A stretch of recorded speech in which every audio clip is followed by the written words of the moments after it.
Son las 7:30 de la tarde, una hora menos en las Islas Canarias. Sean bienvenidos todos a la redacción abierta aquí en El Toro Televisión, donde ya estamos listos para informarles, para opinarles, para enmarcarles lo que nos parece relevante, lo que creemos que tienen que conocer del día de hoy. Eso con un doble compromiso por nuestra parte, la valentía y al tiempo el rigor. Y dentro de un tono general, porque no entendemos medios de comunicación que no actúen así, de que las opiniones, todo lo que escuchen ustedes en este programa, es una expresión de la libertad de cada uno de los que viene con esas ideas que ustedes decidirán si comparten o no. Esto no es una Telepedro, ya lo irán notando por el sabor del programa, irán viendo cómo pues, eso de que las tertulias todos son iguales o parecidos y que bueno, tal, se arbitran determinadas formas de comportamiento que no nos gustan, aquí no tiene lugar.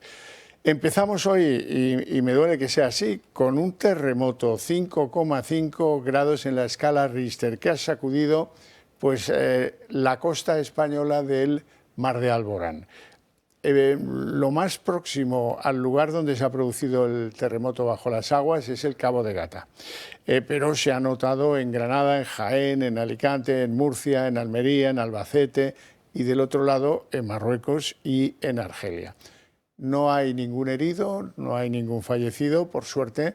Lo que sí hay es algunos daños, por ejemplo, no muy elevados y no muy graves, en el aeropuerto de Almería. Bueno, pues dicho esto, con la preocupación que sé que han tenido en todas estas localidades donde se movía todo, pues eso, que estamos muy solidarios con ellos y esperemos que no haya réplicas y que todo termine en este incidente de una falla tectónica que acostumbra a dar problemas en esa zona.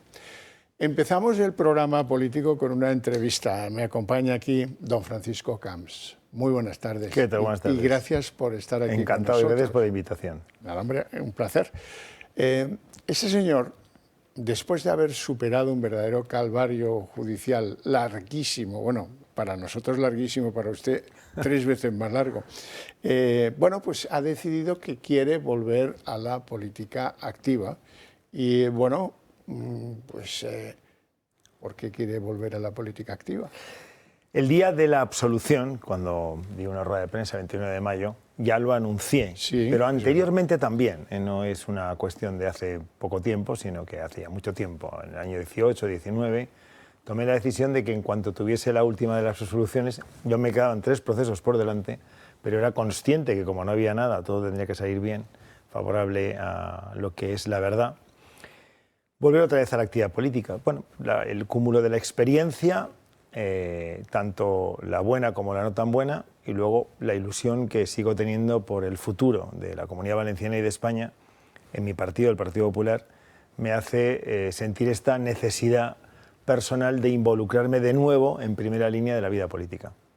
Supongo que en ese tiempo que transcurre hasta ese pronunciamiento que hizo usted la semana pasada en Valencia, hay algunas gestiones que habrá hecho ante su partido para que conozcan esa ambición suya. Efectivamente, sí, sobre todo el conocimiento. Toda la dirección nacional, la dirección regional son conscientes, cuando tuve ocasión de hablar con ellos, de que mi intención era volver a la primera línea política. Han ido pasando los meses, he ido haciendo algún que otro acto importante. Hubo uno el 10 de mayo pasado de más de 1.600 personas, presentación de un libro sobre mí, que reunió también a cerca de 700 personas en Valencia, 300 personas en Alicante, 200 personas en Madrid, en fin, bueno, pues, otro tipo de actos, hasta 80, recorriéndome el territorio de la Comunidad Valenciana. Hemos tenido ocasión de hablar con más de 2.500, 3.000 personas.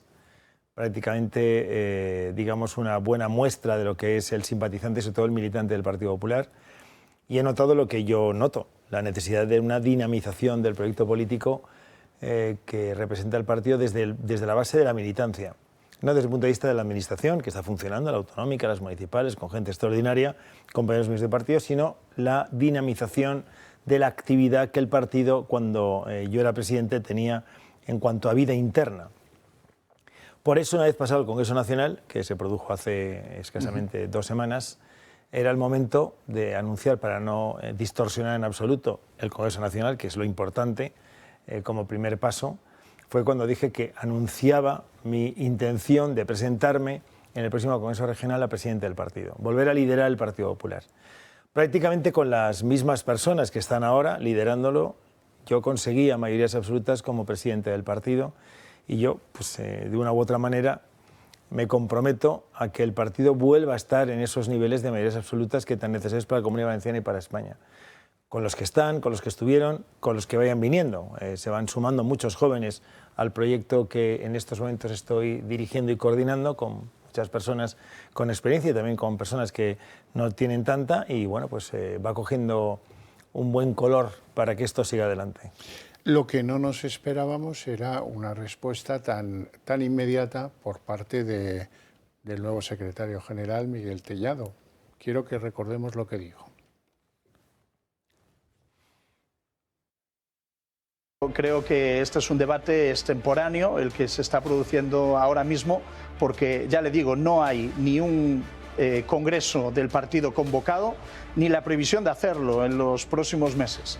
La Comunidad Valenciana, el Partido Popular, desde las instituciones donde gobernamos, estamos centrados en la reconstrucción de la provincia de Valencia. Y esa tiene que ser la prioridad de todos los gobiernos y de todo el partido.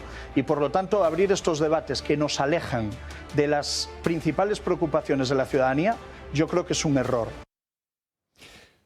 ¿Qué le parece a usted?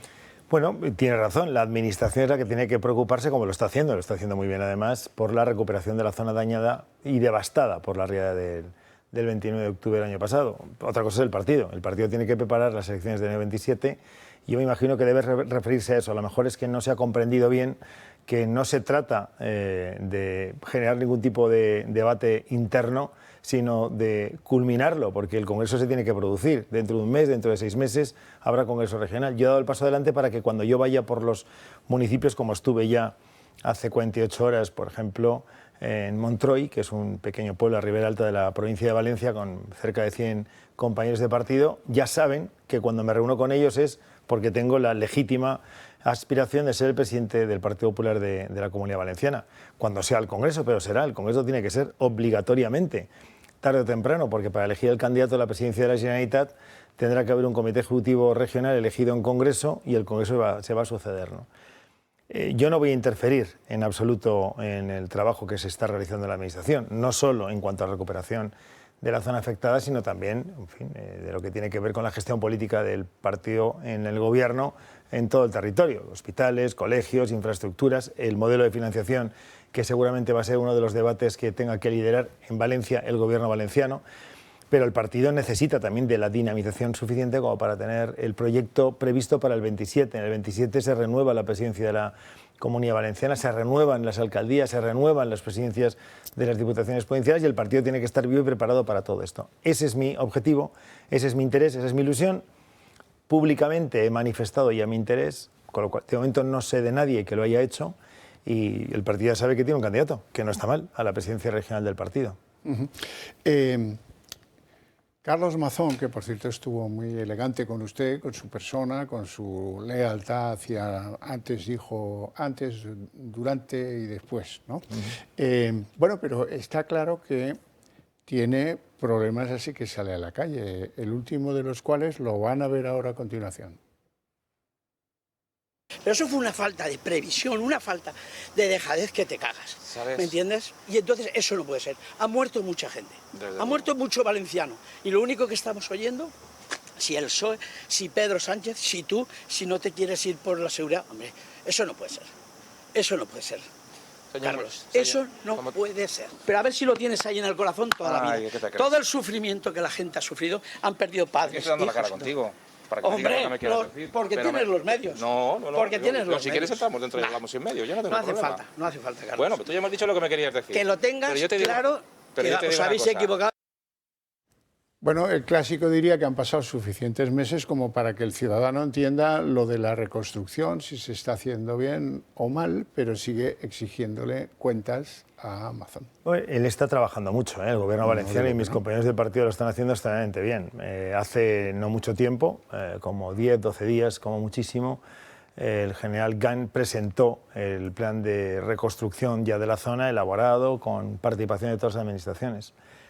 Yo también defiendo al presidente Mazón desde el minuto 1, desde el minuto uno he estado defendiendo que la Administración autonómica se vio sin la Administración General del Estado, sin el Gobierno de España, sin Pedro Sánchez, encabezando lo que le corresponde por competencia haber hecho en aquel momento. La emergencia nacional es una competencia del Gobierno de España. Y del Gobierno de España tenían luego que pender todas las administraciones que tenían sobre el terreno que seguir haciendo cosas. La Administración autonómica, las 3 provinciales, en este caso la Diputación Provincial de Valencia, y los ayuntamientos afectados. Eso no se produjo. El proceso está descabezado porque nunca hubo una cabeza al frente que era la que le correspondía. La competencia exclusiva, que es en este caso del Estado, competencia exclusiva, tiene responsabilidad absoluta. Y es el Gobierno de España y Pedro Sánchez quien abdicó absolutamente de la gestión de lo que tenía que haber realizado en aquel momento. Es una tragedia que España tenga un gobierno como el que tiene a nivel nacional. El resto son consecuencias de la falta de diligencia por parte del Gobierno de España, cuando a lo mejor incluso podemos pensar que peor que falta de diligencia, una acción deliberada para no actuar conforme se tenía que haber hecho. Yo estoy convencido, fíjese, que tarde o temprano esta inacción del Gobierno de España, esta inacción, digamos, realizada a conciencia, tiene que ser dirimida por responsabilidad punible en algún tribunal. Estoy convencido, porque el Gobierno de España no estuvo. Y además no solo no estuvo, sino que claramente le dijo a los valencianos que no iba a estar, que pidan lo que quieran. Pero ¿cómo que pidan lo que quieran? Usted tiene que estar ahí desde el minuto uno, porque usted es el competente de la cuenca hidrográfica, de la Agencia Estatal de Meteorología y sobre todo de la coordinación de todas las fuerzas y cuerpos de seguridad del Estado y los que tienen que actuar, incluida la Administración autonómica, en una emergencia nacional. Y yo, por eso, intento siempre que me preguntan por la cuestión de la Generalitat Valenciana, volver a centrar la cuestión. Porque si no entramos, como bien decía este señor, en los debates partidarios y no entramos en la falta de decisión, yo creo que voluntaria por parte del Gobierno de España en esta situación, ¿no? Bueno, lo estamos viendo un poco ahora también con el tema de la Hacienda catalana. Y como tantas otras cosas, lo que está pasando en Torre Pacheco, esa inacción del Gobierno, esa incapacidad de liderar a la nación en estas cuestiones, ese problema tan grave que tenemos los españoles con Pedro Sánchez, es lo que produce luego las tragedias que se están produciendo en España. Y esto, desgraciadamente, no termina, parece ser, pasado mañana. Todos teníamos la ilusión de que por vergüenza torera este hombre convocase las elecciones generales y disolviese el Parlamento, disolviese las Cortes Generales. Y no lo ha hecho, porque está aferrado brutalmente a una silla a base de cometer este tipo de irresponsabilidades en su actuar y además de darle a todos aquellos que le exigen cosas todo aquello que le piden. Volvamos a Mazón. Es insostenible que el presidente de la Generalitat tenga episodios como ese que hemos visto cada vez que sale a la calle.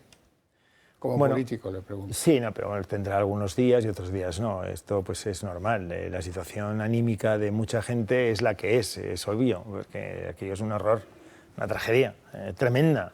Yo, en cuanto crucé el 30 de octubre el puente sobre el cauce 9 del Turia, me di cuenta y ya envié algún mensaje que otro a distintos niveles autonómicos y nacionales para decirles que lo que yo estaba viendo pues era mucho más de lo que se preveía en los informativos de la mañana del día 30, ¿no? La tragedia brutal, los muertos, la devastación, el horror, la paralización absoluta de la vida cotidiana de la gente. Ya no solo desde el punto de vista de la infraestructura o las comunicaciones, sino desde el punto de vista también de las expectativas de vida. Los hornos, en fin, la panadería, que más de una persona ha tenido ocasión de conocer que tenía relación, los comercios, los negocios, los polígonos, en fin, la vida de mucha gente. Lo que ha acumulado de recuerdos centenares y miles de familias en las zonas afectadas que han desaparecido con el agua. No desde el punto de vista material, que también, desde el punto de vista incluso sentimental, ¿no? Si es normal que haya esa sensación de enfado y abatimiento. Pero bueno, están trabajando. El presidente, mis compañeros consellers, están trabajando todos ellos para hacer lo mejor posible, y otras instancias también, en ayuntamientos y tal. Se está haciendo. Pero esto no tiene nada que ver con lo otro. Lo otro es el partido. Un partido que tiene que tener claro que ha de ganar por mayoría absoluta. Esta es mi vocación. La vocación de un partido al que pertenezco hace muchísimos años, muchos años, y que siempre ha tenido la vocación de ser mayoría absoluta. Y lo conseguimos en el año 99 y luego lo conseguimos 3 veces siendo yo el candidato a la presidencia de la Generalitat en el 3, en el 7 y en el 11. Mi partido tiene que volver a tener necesariamente esa vocación. y ese interés. Y no por un interés partidario propio o egoísta, sino porque la Comunidad Valenciana necesita un gran partido político al frente, sin necesidad de estar todos los días pactando o consensuando cosas, porque la comunidad necesita alguien que lo lidere con fuerza y con rapidez desde el minuto uno y que la coalición lo sea con los ciudadanos. Y además el Partido Popular de la Comunidad Valenciana tiene algo que es consustancial al propio Partido Popular, de mi territorio, de mi comunidad. Y es que es un elemento consustancial también con las mayorías del Partido Popular de España. Para que Feijóo, al que reiteré en el acto obviamente mi lealtad, sea presidente del Gobierno de España, necesita desde luego que la Comunidad Valenciana aporte esa cantidad inmensa que hemos aportado siempre de parlamentarios, diputados y senadores. Pero además, para poder conseguir la mayoría absoluta, que es fundamental, el Partido Popular de la Comunidad Valenciana tiene que volver a tener como objetivo prioritario e insoslayable la mayoría absoluta y ofrecerle, como hemos ofrecido durante tantos años, tantas veces, en tantas elecciones, al Partido Popular de España la mayoría absoluta, la tan ansiada mayoría absoluta. ¿Por qué la perdió el Partido Popular de Valencia? Seguramente por una gestión que no se correspondía desde el punto de vista político. Se concentró el esfuerzo, y no hay que olvidarlo nunca, porque se concentró de manera extraordinaria en no ser intervenidos por la Unión Europea. Recuerde usted que lo fue Grecia, que lo fue Irlanda, que lo fue Portugal, y España, que es una de las grandes naciones del mundo, no podía verse por la mala gestión de Zapatero inmersa en un proceso de intervención por parte de la Unión Europea. Y se hizo bien. Y es verdad que se atendió fundamentalmente a los temas económicos y de fiscalidad, a lo que tenía que ver con lo que nos exigían las autoridades europeas desde el punto de vista económico. Tenía que ver con la deuda, tenía que ver con el déficit, tenía que ver con el ajuste presupuestario, tenía que ver con el gasto público. Y se hizo bien. De hecho, gracias a aquellos 4 años espectaculares, España ha podido vivir incluso con gobiernos o con no gobiernos como los que tenemos ahora. Tal vez se abandonó la política, tal vez se abandonó el discurso, tal vez se abandonó el debate, tal vez se abandonó los proyectos que tendrían que haber seguido sustentando el proceso de renovación constante de ideas que ha tenido el centro-derecha en España. El centro-derecha ha estado constantemente remozando, mejorando, reformando, mejorando y matizando, avanzando en los principios sobre los que ha basado siempre su propuesta política. Y hemos estado al compás de los intereses de nuestros conciudadanos, constante y permanentemente. Seguramente hemos tenido un impasse demasiado largo por el proceso este que estábamos comentando, sin un discurso político que recuerde de nuevo a los españoles que aquí hay un partido que, con la radicalidad de la moderación, puede seguir liderando España al servicio de todos los españoles. Y eso es lo que tenemos que intentarlo. ¿Fue un error no derogar cosas del gobierno Zapatero? Yo sinceramente creo que tendríamos que haber derogado cosas del gobierno Zapatero, o sea, lo creo sinceramente, pero lo creo yo y lo cree toda la militancia del PP. Ya le digo que seguramente se concentró el esfuerzo en algo tan importante como era el no ser intervenidos por la Unión Europea. Y también fue muy valiente el gobierno de Rajoy con el tema de la aplicación de la Constitución española cuando el golpe de Estado que se produjo en Cataluña, y fue muy valiente y se aplicó la Constitución y se le retiraron las competencias al gobierno de la Generalitat de Cataluña cuando eso parecía prácticamente impensable que pudiese ocurrir. Tenemos que recordar, por lo tanto, que esos gobiernos de Mariano Rajoy produjeron la no intervención de la Unión Europea en nuestro país, que habría sido un desdoro tremendo, una mancha en la historia de España gravísima, y además que separó el golpe de Estado desde la aplicación de la Constitución hasta últimas consecuencias. Seguramente otras cosas se tendrían que haber hecho, seguro. Y estoy convencido que mis compañeros de partido así lo piensan, así lo pensamos. Y estoy también convencido que en el próximo gobierno del Partido Popular todas aquellas cuestiones que no tienen nada que ver ni con la libertad, ni con la democracia, ni con nuestra Constitución serán derogadas, porque se está mutando la Constitución española, se está reformando la Constitución española a base de decisiones, de acciones políticas, de leyes, todas ellas claramente constitucionales, con un Tribunal Constitucional que las avala porque sabemos quién lo preside y la mayoría que tienen. Pero estoy convencido que buena parte de la agenda, y ya lo ha dicho además el presidente Feijóo, buena parte de la agenda política del gobierno del Partido Popular una vez ganemos las elecciones será quitar todo aquello que está empañando la historia de España y que está modificando la interpretación real de nuestra Carta Magna. Dice usted que no tiene prisa, que tiene una voluntad, una decisión tomada, que no tiene prisa. Cuénteme cómo es su agenda, qué va a seguir haciendo, va a seguir visitando localidades. Hoy con usted, mañana una entrevista en un periódico, por la tarde tengo una reunión con gente que está preparando ya sobre el terreno futuras acciones. La semana que viene estaré en un pequeño pueblo de interior de la provincia de Castellón. Ya le he dicho que el sábado pasado estuve en otro pequeño pueblo de la Marina Alta. Cuando digo pequeño es porque estoy llegando hasta el último rincón del territorio y esa es mi voluntad, ¿no? Y voy a seguir haciendo. El día 2 de agosto estaremos en Requena, el 29 de agosto comenzará ya una campaña, digamos, en forma, una vez pasado el mes del verano por antonomasia, recorriendo todo el territorio, en contacto constante con gente, con personas que me llaman, empresarios, jóvenes, profesionales, comerciantes, personas de cualquier circunstancia. Los militantes del PP. Me interesa más que el conjunto de los ciudadanos, los militantes del PP. Los militantes del PP quieren volver a disfrutar de pertenecer a un partido que sale con ansia de victoria al servicio de nuestros conciudadanos. Y hemos disfrutado. De hecho, el miércoles pasado, que reunimos a más de 500 personas que vinieron, y porque no cabía más gente, y aparte cada uno se pagó su cena, y fue un momento extraordinario. Luego, en la parte, digamos, de la cena, del cóctel, que se produjo en una terraza muy bonita que hay en la ciudad de Valencia, en el centro, que es el lugar además donde hemos celebrado todas nuestras victorias electorales, desde donde salíamos de allí ya con la victoria de la mayoría absoluta ganada. De hecho, el último año que salí de allí, año 11, salí con la última mayoría absoluta ganada por el Partido Popular de la Comunidad Valenciana. Me dicen que necesitan de nuevo notar que el partido vibra con la gente, vibra con los simpatizantes, vibra con las expectativas de futuro, vibra hablando con pasión de lo que tiene que ocurrir en el corto y medio plazo, con las ideas que tenemos que volver a poner en marcha para que la gente vuelva a creer que el territorio es un territorio vertebrado de norte a sur, cohesionado en toda su gente, con capacidad de interlocución y de fuerza en las decisiones a nivel nacional y nuestra presencia internacional que siempre nos ha gustado. La Comunidad Valenciana es un territorio que desde el punto de vista colectivo, en el imaginario colectivo, ser importantes fuera de la comunidad en España, pero fuera de la comunidad también en el mundo, es algo que lo llevamos muy en nuestra forma de entender la vida. Somos una tierra exportadora.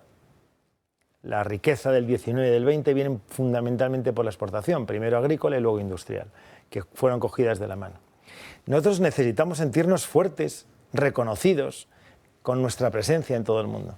Y eso es lo que pretende el militante y el simpatizante del Partido Popular. Volver a tener en el Partido Popular la capacidad evidente de que podemos ganar por mayoría absoluta para dirigir la Comunidad Valenciana de nuevo a ese territorio vibrante, abierto, dinámico y acogedor. Le pido un análisis. ¿Cómo está ahora la izquierda en la Comunidad Valenciana y cómo estaba la última vez que usted consiguió la mayoría absoluta? Bueno, cuando estaba yo en la izquierda valenciana no tenía ningún discurso. Ahora no es que lo tenga, pero ahora están todo el día aquí y allá, ¿no? La izquierda valenciana pues además ha gobernado durante 8 años, que han vuelto a ser 8 años penosos y trágicos. Multiplicaron por 3 la deuda que yo dejé.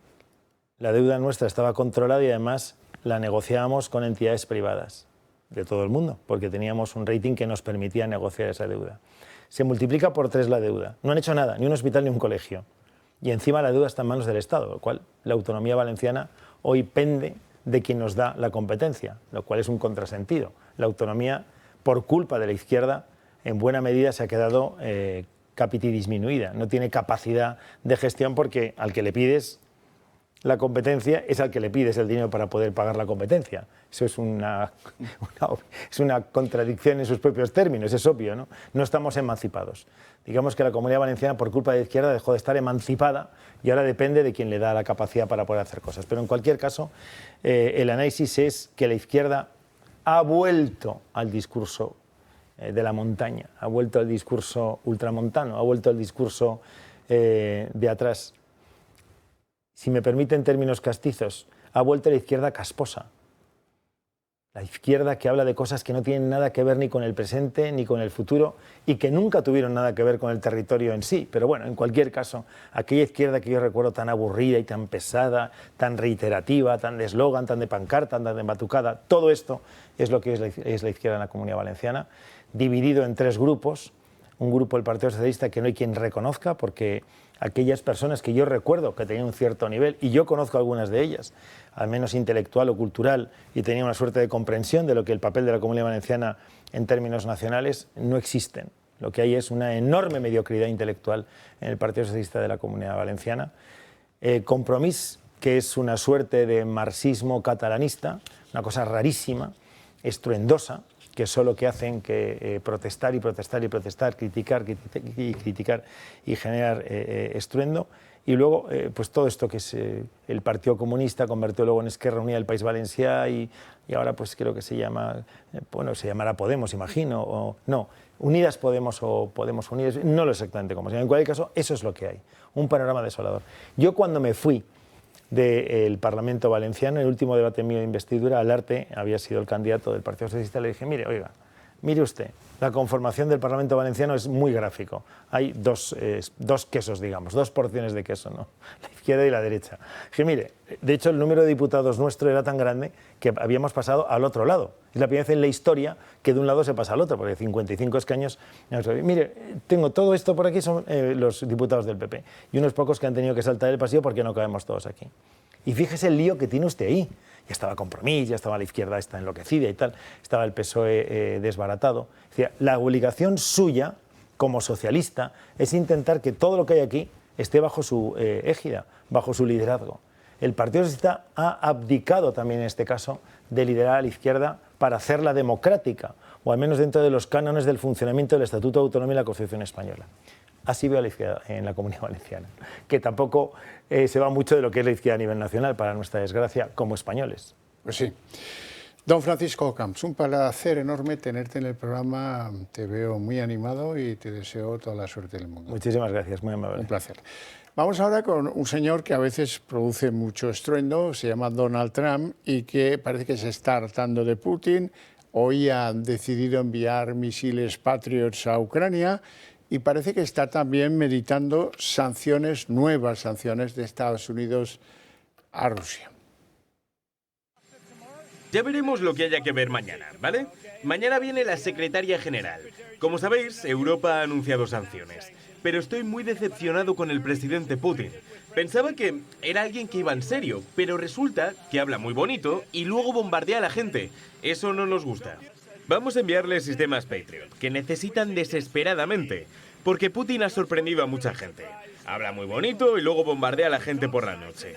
Hay muchos problemas ahí, no nos gusta. Vamos a enviar equipos militares muy sofisticados a Ucrania, pero el 100% del coste lo va a pagar la Unión Europea, y así es como lo queremos. Y otro de los grandes temas del día es lo que ha sucedido en Torre Pacheco las últimas noches, después de que fuera agredido un vecino que tenía alrededor de 70 años, cerca del cementerio de Torre Pacheco. Hay constancia de que los agresores eran magrebíes, eso está claro, aunque se está buscando al principal sospechoso de haber producido los mayores daños. Torre Pacheco se ha levantado contra los agresores de domingo. Se abalanzaron sobre el vecino de la localidad de 68 años. Le derribaron y comenzaron a propinarle patadas y puñetazos. Un reto viral entre ellos para luego difundirlo por redes sociales. Así dejaron la cara de domingo. El municipio de la región de Murcia cuenta con alrededor de 40.000 habitantes, de los cuales el 32% son inmigrantes. Los grupos de magrebíes se han organizado creando caos y disturbios, barricadas en las calles, lanzamiento de pirotecnia. Se les ha podido ver portando palos, varas metálicas y cualquier objeto que pudiese servir como arma. Muchos jóvenes marroquíes han negado tanto los ataques a domingo como los disturbios del barrio. Afirman que se está metiendo en un saco a todo el mundo. El youtuber Rescue You, entrevistando a uno de ellos que intentaba defenderse, ha captado en su móvil un grupo de Instagram que se llama A por los españoles. Desde la agresión al vecino, la localidad entera se ha movilizado para defender a Domingo y para que cesen los ataques, exigiendo responsabilidades y buscando a los culpables. Los vecinos han creado patrullas para vigilar los alrededores. Ante el hartazgo de lo que está sucediendo en sus calles, algunos han tomado medidas. ¡No, me lo voy a llevar a mi casa! ¡Con pistolito! ¿Qué ha pasado? ¿Por qué iba con el bate de béisbol? Han venido a poner todos los contenedores en medio. ¡Que no vamos a estar ni asustados! ¡Vamos a estar ni asustados! Tanto la policía como la Guardia Civil tienen desplegados algunos efectivos. Los propios vecinos denuncian la diferencia en el trato. El alcalde de Torre Pacheco asegura la necesidad de reforzar la presencia policial. El que viene a delinquir hay que ir a por él, con todos los medios, y eso es lo que pedimos, que al delincuente hay que atacarlo. Oye, ¿qué es delincuente legal? A la cárcel. ¿Qué es ilegal? Que se haga lo que tenga que hacer. Si hay que devolverlo. Es cierto que necesitamos unas leyes un poquito más fuertes, ¿no? Estoy pidiéndole a la delegada del Gobierno y a la Guardia Civil que me diga cuántos tenemos y cuántos tenemos que tener para controlar esto. La agresión a Domingo ha sido la gota que ha colmado el vaso para los vecinos. Torre Pacheco se ha convertido en un polvorín. Versión telegráfica del trocito de programa que dedicamos a la droga, muy significativo. Hay 15 detenidos de una organización, de los cuales 11 han sido enviados a prisión directamente en una operación conjunta de la Policía Nacional con la Policía de Turquía y la Dirección General de Aduanas de Turquía. Se ha desarticulado esta organización criminal que se dedicaba a introducir en España heroína, y con los beneficios que obtenían los invertían en comprar marihuana para ser exportada posteriormente a Turquía a través de una ruta entre el sur de Francia y una ciudad turca llamada Yalova. Bueno, dicho lo cual, nos vamos a hacer una pausa de publicidad y abrimos la mesa de análisis político. 7 millones de personas viven en nuestro país con artrosis, una enfermedad degenerativa que va desgastando el cartílago de las articulaciones, produciendo dolor e inflamación. Aunque es una patología que no tiene cura, existen 3 tratamientos muy novedosos para tratar sobre todo el dolor que es tan incapacitante. Uno de ellos son los guantes de Relax Quanti Nanotex. En sesiones de 20 minutos ofrece los tratamientos más innovadores recomendados por los reumatólogos para las personas con artrosis de manos sin tener que moveros de casa. Para los que lo tenéis localizada en la rodilla, la solución es la rodillera, que utiliza ondas de radiofrecuencia que genera el calor y disminuye el dolor, permitiendo recuperar la movilidad. Y por último, este cinturón para aliviar el dolor en la zona dorsal y lumbar, gracias a una combinación de láser dual, infrarrojos, calor local y masaje por vibración. No lo dudes, llama al 900-730-122 y di adiós al dolor de manos, rodilla y ahora también de la zona lumbar.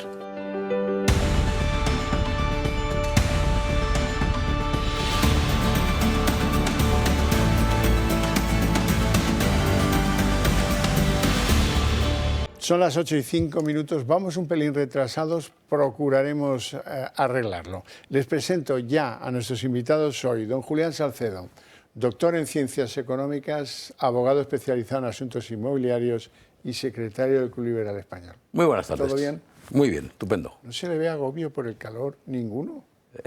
Aquí tenemos aire acondicionado, sí, está muy pero, bien. Pero llegan resoplando muchos de mis invitados. Don Alberto Serrano. Hola, Xavier. Abogado, especialista en Derecho Administrativo, expolítico, escritor y multifacético actor de la vida pública. Todo lo que puedo, Xavier. Un placer estar con ustedes. Sí, me gusta. Bueno, hemos visto antes lo que sucedió en Torre Pacheco, lo que no hemos visto, pero vamos a ver ahora, son las reacciones políticas que ha producido. Ya se lo podían imaginar. Reproche máximo de la izquierda a Vox, de esto la culpa lo tiene Vox, el Santiago Abascal, el presidente de Vox, que dice, no, si la cuestión es callarse, lo que no nos tenemos que callar, no nos vamos a callar. Vamos a verlo todo junto. Los disturbios ocurridos en Torre Pacheco el pasado fin de semana han venido demasiado bien al gobierno para cargar contra Vox. Es culpa de Vox y culpa de los discursos como los de Vox. Pero Abascal no se ha quedado callado. Al parecer, yo tengo la culpa de que los detenidos por la paliza al anciano de Torre Pacheco sean 2 marroquíes en situación irregular. La culpa y la responsabilidad de que estas personas estén aquí ilegalmente, de que hayan entrado y de que no hayan sido expulsadas, es única y exclusivamente de quienes fomentan las políticas de inmigración masiva. Pero es que hasta los socios de Sánchez están aprovechando estos disturbios para cargar contra Vox. Desde Podemos han ido incluso un paso más allá y han anunciado que denunciarán a cargos de Vox ante la Fiscalía por alentar, según ellos, a la violencia. Santiago Abascal es culpable de ver cómo hay pogromos racistas en Torre Pacheco. José Ángel Altelo, el presidente de Vox en la región de Murcia, es culpable también de que se estén dando estos episodios de violencia ultra. Y queremos anunciar que desde Podemos vamos a denunciar ante la Fiscalía a los cargos públicos de Vox que han alentado estos días la violencia. También han aprovechado para cargar contra Marlaska y han calificado de impresentable que el ministro estuviera en Wimbledon mientras se producían los incidentes. Este gobierno tiene un serio problema teniendo en el Ministerio del Interior a alguien que perfectamente podría estar en el Partido Popular y en Vox. Los populares, como siempre, intentan no tomar partido. Y lo que no vamos a tolerar y lo que vamos a estar enfrente es de aquellos que quieren apagar un incendio con más gasolina. Mientras que Óscar López también ha aprovechado para cargar contra los de Feijóo. Bueno, yo creo que el Partido Popular o bien ha dicho poco o bien ha encabezado la manifestación. Me refiero, por ejemplo, a la señora Ayuso. Repase usted la hemeroteca y verá, hay políticos y políticas que son muy responsables, que a la gasolina le echan cerillas. El gobierno y sus socios se desviven por culpar a la oposición de cualquier cosa que ocurra en España e intentan hacer ver a sus votantes que no hay correlación entre delincuencia e inmigración. Pero en realidad solo hay una, y lo cierto es que los altercados en Torre Pacheco se originaron después de que 2 inmigrantes dieran una paliza a un anciano. 2 inmigrantes, por cierto, que estaban en situación irregular y a quienes el bipartidismo les abrió las puertas de nuestro país. Pues hay que poner en cuestión las cosas. Torre Pacheco, 40 y tantos mil habitantes, dicen que tiene un 30% de inmigrantes. No, tiene muchísimos más. Lo que pasa es que no aparecen en el censo. Bueno, pero basta pasear por sus calles. Y hay, los murcianos, los del campo de Cartagena, no suelen vestir chilabas, a ver si nos entendemos, ni las mujeres llevar hijab. O sea que esto es bastante claro, a poco que se conozca. Y están hasta el gorro de robos, de insultos, de algunas procacidades con algunas chicas jóvenes que no les gusta cómo es su atuendo, y sobre todo una sensación de violencia que hace que muchos vecinos, pues por la noche, a pesar del calor que hace en Torre Pacheco, pues no quieran salir a la calle. Dicho esto, ya creo que están contados los antecedentes. Don Julián. Bueno, yo lo primero que vemos con el ministro Marlaska es que es muy fácil derivar las responsabilidades a otros, ¿no? Y yo no tengo ninguna culpa y las deriva. Y las deriva además a un partido político, cuando lo que hemos visto es que, y lo han dicho las propias fuerzas de seguridad que estaban allí, primero la seguridad ciudadana es competencia del Ministerio del Interior, eso no es indiscutible, y segundo, las fuerzas que estaban allí destacadas dijeron desde el primer momento que eran insuficientes, que aquello tenía un cariz que superaba lo previsible y que necesitaban refuerzos. Cuando se mandaron los refuerzos se normalizó la situación, me refiero, se controló la situación, ¿no? Pero ya para entonces los ánimos estaban muy caldeados, ¿no? Entonces, claro, lo que no se puede es dejar que esto se caldee el ambiente, empiecen, hemos visto imágenes, no digo iguales, ¿verdad?, pero que nos recordaban a los acontecimientos que vivimos en 2017 en Barcelona, en Cataluña, ¿no? Es decir, contenedores quemados, intentos de barricadas y tal. Esto es intolerable. Esto es una población pequeña, a pesar de que tenga 40 y tantos mil habitantes, una calidad tranquila, si no fuera por todo este conglomerado de inmigrantes legales o ilegales que están allí, en donde la gente, pues eso, una noche de verano lo que quiere es tranquilidad, estar tranquilo, salir a la calle, tomar una cerveza, etcétera, ¿no? Y no pueden. He oído también a lo largo de todo el día cómo muchos vecinos de Torre Pacheco dicen que allí, además de la cantidad de inmigrantes que ha dicho, que hay un gueto, que de alguna manera están concentrados en forma de gueto y que de vez en cuando se producen distintos acontecimientos ante los que probablemente la población local simplemente se retrae, da un paso atrás porque no quiere conflicto. Llega un momento y dice, hasta aquí hemos llegado. Lo que le ha pasado a este pobre hombre que hemos visto, un hombre de 70 años, no tiene disculpa, vamos. Sí, Xavier, por clarificar un poco en la línea que dice don Julián los hechos, lo primero que hay que decir es que es un problema de seguridad, competencia del Ministerio del Interior, del señor Marlaska, el señor que estaba el otro día en Wimbledon.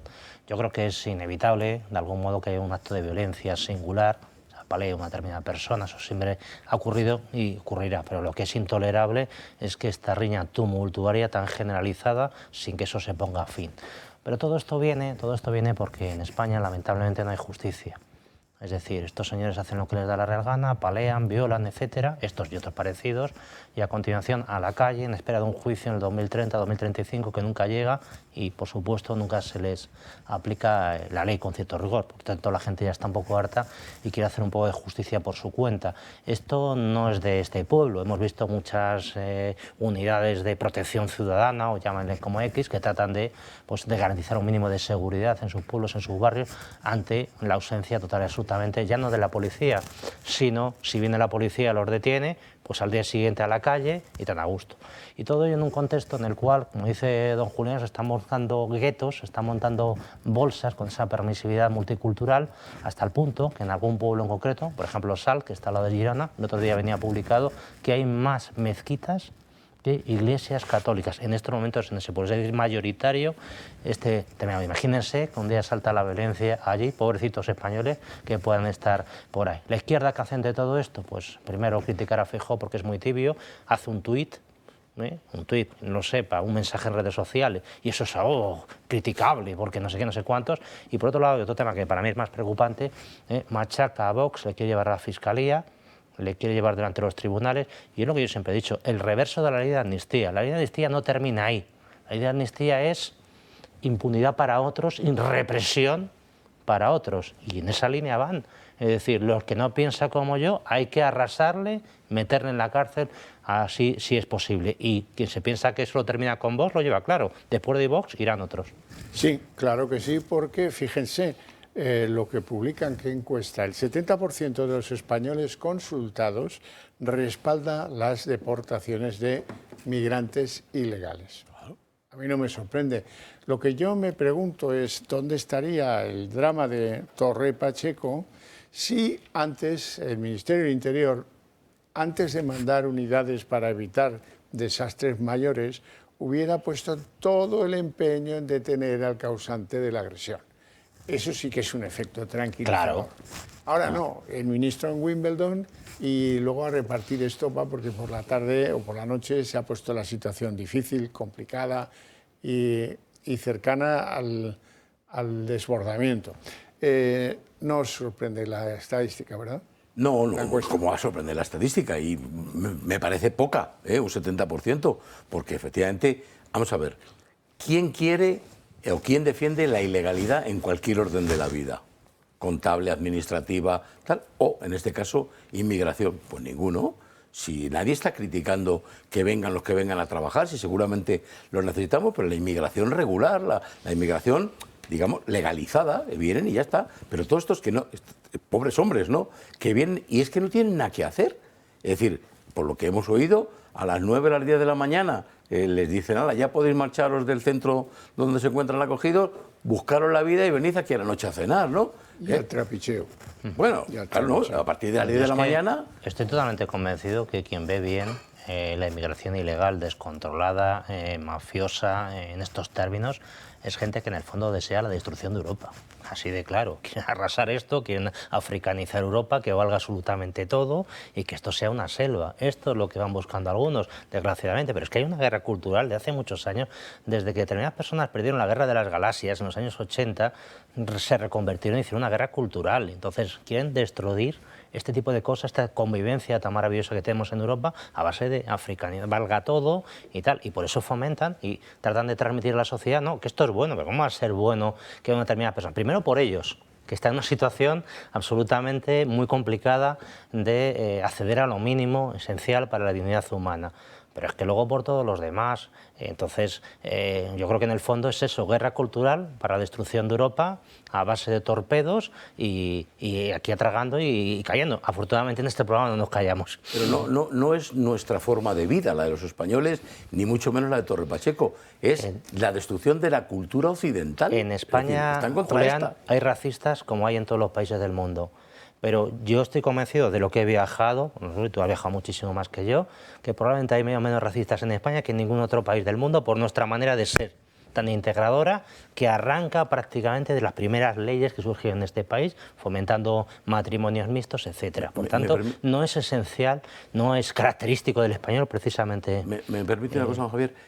¿Alguien ha percibido aquí la más mínima sensación de racismo, de xenofobia contra todo digamos, la masa de inmigración asiática, ¿no? Está lleno de chinos aquí, quiero decir lo que vulgarmente decimos chinos, ¿no? De comercio chino, restaurantes chinos, un montón. Vienen, trabajan, o latinos. O latinos, ¿no? Son trabajadores.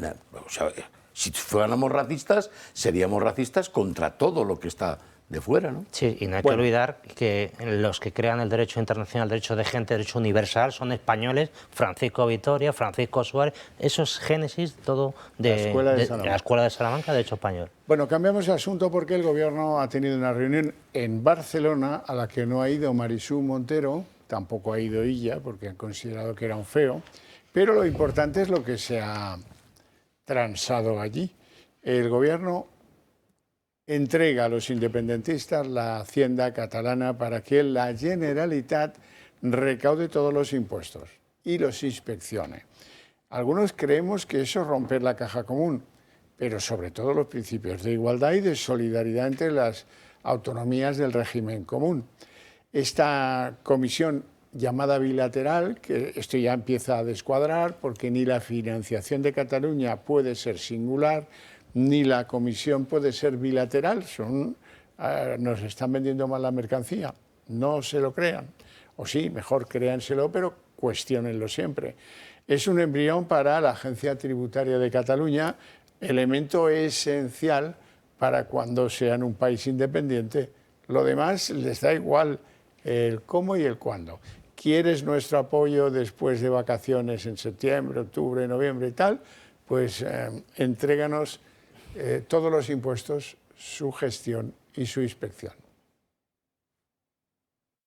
Cataluña recaudará todos sus impuestos. Tendrá una gestión plena del IRPF. Así lo han acordado el Gobierno y la Generalitat. La Generalitat y el Gobierno de España acuerdan comisión bilateral los cimientos de la nueva financiación singular para Cataluña en el marco de la reforma del sistema. Impulsar cambios legislativos para que la Agencia Tributaria de Cataluña lleve progresivamente competencias como la gestión del IRPF y también el resto de los tributos. Un encuentro marcado por la ausencia, que no ha gustado nada a Esquerra, de la vicepresidenta segunda del Gobierno y ministra de Hacienda, María Jesús Montero, quien aseguró que nunca habrá privilegios entre territorios, y es lo que sigue diciendo el Ejecutivo. Este acuerdo y los que vayan a venir posteriormente serán acuerdos que no perjudiquen a ninguna comunidad autónoma. En ese sentido, yo creo que hay que dar un mensaje de tranquilidad. La oposición asegura que defenderá la equidad cuando se aborde el nuevo modelo con el resto de comunidades después del verano. Lo que nos comprometemos es a que en el seno del Consejo de Política Fiscal y Financiera se decidirá una financiación para todos los españoles que garantice la equidad en la prestación de servicios públicos y la igualdad entre todos los españoles. Vox, en contra del sistema autonómico, critica las cesiones del Gobierno a los partidos independentistas. Teniendo en cuenta que los políticos separatistas catalanes actúan como auténticos chantajistas y que el Gobierno de España cede a los chantajes y paga a los chantajistas con lo que nos pertenece a todos, pues ya se puede imaginar cuál es mi opinión, que seguimos en manos de la mafia. Junts considera decepcionante la nueva propuesta. No hay nuevo modelo de financiación, ni singular, ni plural. Ni plural. Desde Castilla y León rechazan el nuevo pacto y aseguran que acaba con la igualdad entre españoles. Estamos totalmente en contra. Da igual el nombre que le quieran poner, eso rompe la solidaridad entre todos los españoles. La reforma tampoco ha gustado nada al socialista y presidente de Castilla-La Mancha, Emiliano García Paje. Que no nos tomen por tontos, que sabemos perfectamente de qué va el debate actual de la financiación. Por cierto, que hemos escuchado antes a Borja Semper, el portavoz del Partido Popular, que ha anunciado hoy que va a reducir su dedicación a la política porque sufre un cáncer. Así es que desde aquí le deseamos lo mejor, pero absolutamente lo mejor. Y la verdad es que tengo que decirles que estoy ilusionado porque he visto que todos los dirigentes políticos, con independencia de las siglas, la ideología y todo eso, pues le han enviado un aluvión de mensajes de ánimo para este hombre. Borja Semper tiene 49 años y ahora dice que tiene un proceso de tratamiento pues severo, complicado, como suele ser en estos casos. Lo contaba él mismo. Hace unos días, en el contexto de un chequeo médico rutinario, me detectaron un tumor cancerígeno que me va a llevar a someterme a un tratamiento pues exigente, como tantos cientos de miles de españoles lo hacen al año. Un chequeo, o sea, un tratamiento que pues va a hacer que mi físico cambie, esto es lo menos relevante, pero que también mi presencia pública pues probablemente pues se vea alterada. Fue un chequeo médico, como os digo, rutinario, que ha sido capaz de encontrar el tumor en una fase muy primigenia y la expectativa médica es de curación.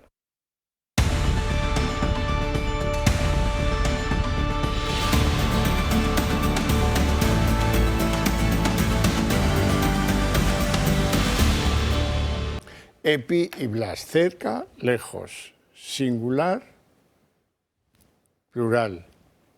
Lo digo porque algo que es singular difícilmente va a ser una gran ventaja para los que no están singularizados. Don Julián Salceda. Bueno, claro, la financiación singular, el apellido que le han puesto, es un eufemismo para que no nos revolvamos demasiado, ¿no? Lo primero que hay que decir es que no cabe con la Constitución española en la mano. Ya sabemos que terminará, yo creo que lo que ha dicho hoy Paje es, y creo que Díaz Ayuso también, lo llevaremos a los tribunales y no vale de nada, llegará al Constitucional y de Constitucional lo declararán como todo, que es absolutamente constitucional. Pero no cabe, porque en la Constitución los dos únicos regímenes, conciertos, cupos, que están amparados por la Constitución son el vasco y el navarro. No y cabe. El resto el régimen general. Claro, no cabe ningún otro. Entonces, si yo, fíjate, no digo, ¿quiere usted conceder un cupo o bien a Cataluña o bien a todas las restantes comunidades? Ningún problema. Utilice el mecanismo previsto en la Constitución, modifique la Constitución y que les conceda un régimen un régimen especial a cada uno. Y luego, el acuerdo de esta financiación singular es tremendamente dañino para todos. Yo no lo estoy estudiando ahora, lo hemos estudiado porque, perdona que haga una mínima publicidad, que no es tal, ¿no?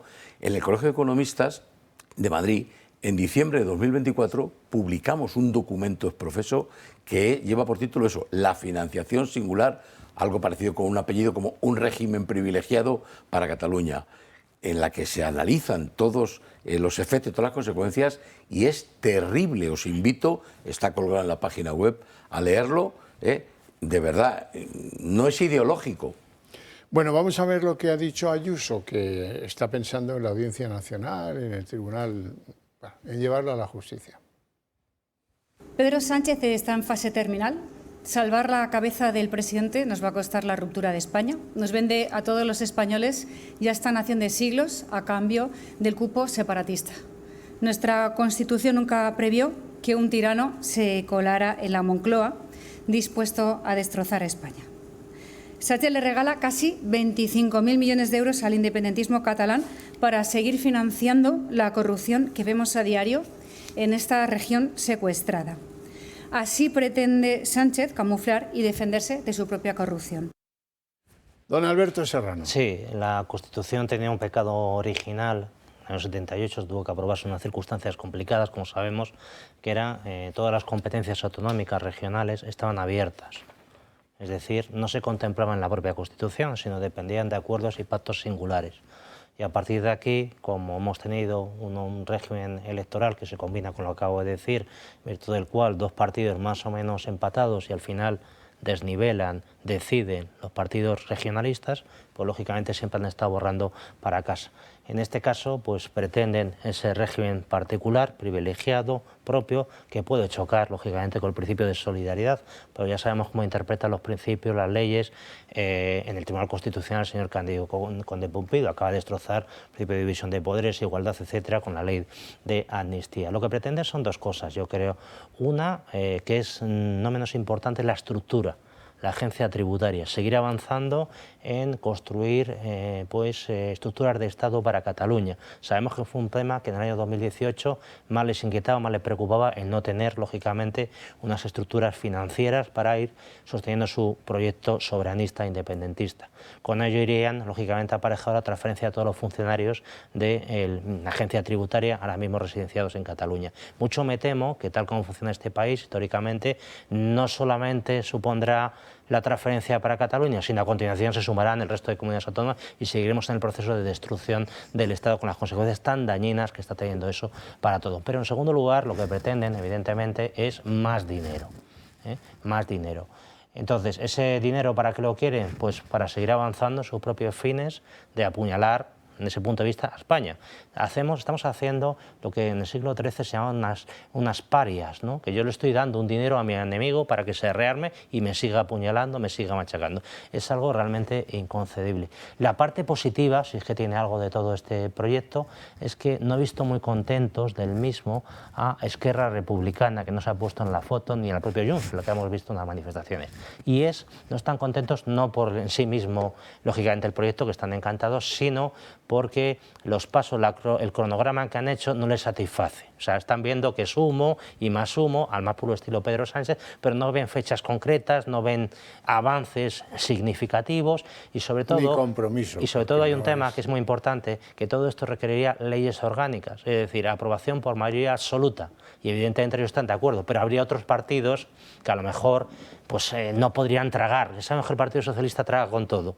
Pero claro, romper la solidaridad, el principio de igualdad, la progresividad, todos esos principios básicos de cualquier país democrático, occidental, actual, es decir, que el que tenga más tiene que hacer un mayor esfuerzo fiscal, ya sea a nivel personal, a nivel de empresa, a nivel de territorio, todo eso se lo cargan. Esto es lo que y es complicado de tragar, ¿no? Esto es lo que reivindica Paje, el que más tiene que pagar más. Bueno, en el PSOE han descubierto que había un pagador en una mesita con unos sobrecitos marrones y tú ibas allí y dices, mira, vengo de parte de José Luis Ábalos, el ministro de Transporte, que se ha gastado en un viaje 3.000 euros. Y este hombre te metía 3.000 euros, que no se sabe muy bien de dónde salían, en billete arrugado, en un sobrecito y te lo pagaba. Eso en mi pueblo se llama blanquear. Vamos a verlo y vean ustedes, entérese bien de cómo el propio Santos Cerdán le parece que el sistema es una indecencia y echan al gestor y para que no abra la boquita, al gerente, para que no abra la boquita lo colocan en la Empresa Nacional del Uranio con un sueldazo que es espectacular.